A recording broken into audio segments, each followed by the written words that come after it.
There's Mario. Oh, I wish I could show everybody at night what this looks like. Um, I'm back in Wisconsin. Boy, that happened quickly, right, Mario? Mario, come here. Come here. Say hi to everybody. Say hi to everybody. Everybody missed you. He doesn't have his sweater on, but look at he's looking really good. Aren't you, Mario? So I just got in last night, and I had a wonderful, wonderful flight. In fact, God is so good because wow, it was supposed to be a lot of turbulence. There was no turbulence. I just prayed, and yeah, I was fine. Every connection connected, and it was wonderful. Well, if this doesn't look familiar, this how many times have I been down here filming? I was this summer and the summer before. This is one of my favorite spots. It is probably, I don't know how cold it is. It's cold. It's probably with the wind chill below zero today. But you know what? I'm tough. It don't bother me. I don't know. This is just crazy because I just love being outside, and I ran these boots. I don't have no winter wear, but my sister gave me these boots, and I actually was able to run down here on the trail, and it's just it's awesome.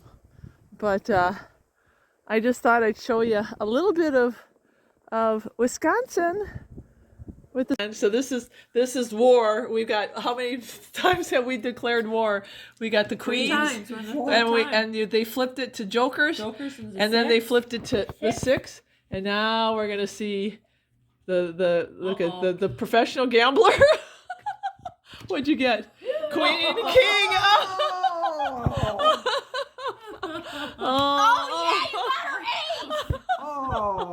Oh no! Oh no! Thank you very much. I'll not take these stragglers. So Mario is a happy camper. Look at him. It's me, Mario.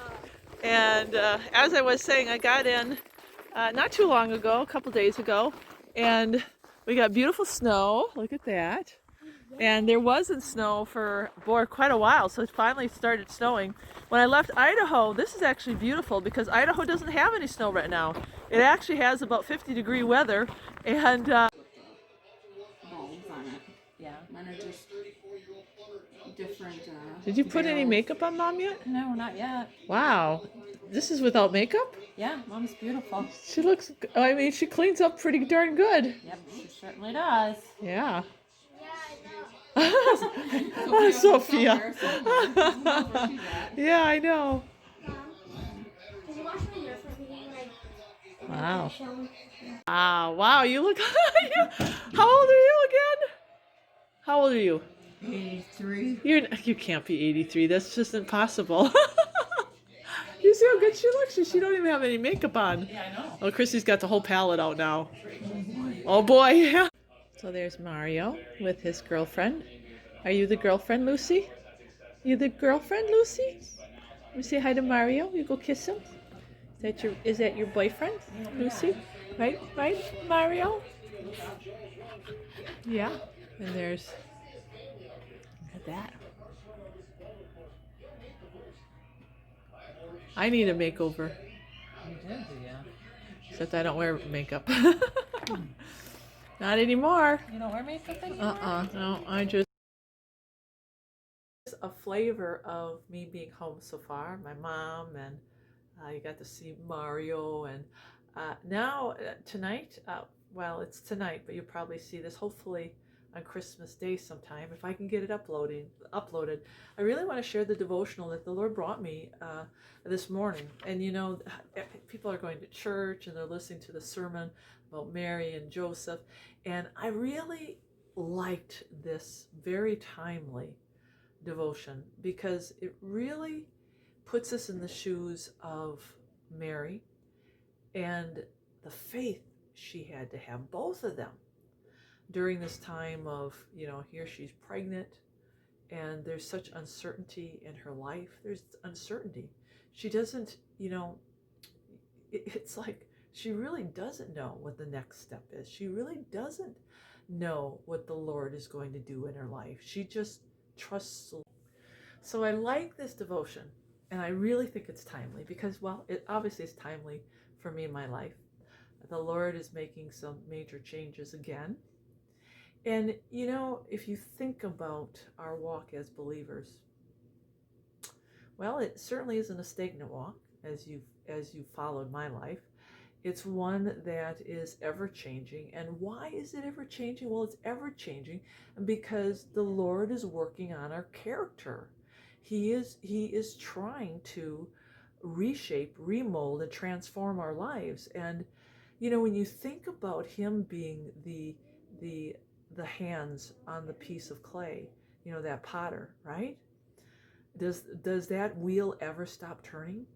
Does he ever stop molding it? No, no. And I think what happens with some people sometimes is that they lose that fire because that wheel stops, and they think they're good at where they're at. They're comfortable with where they're at.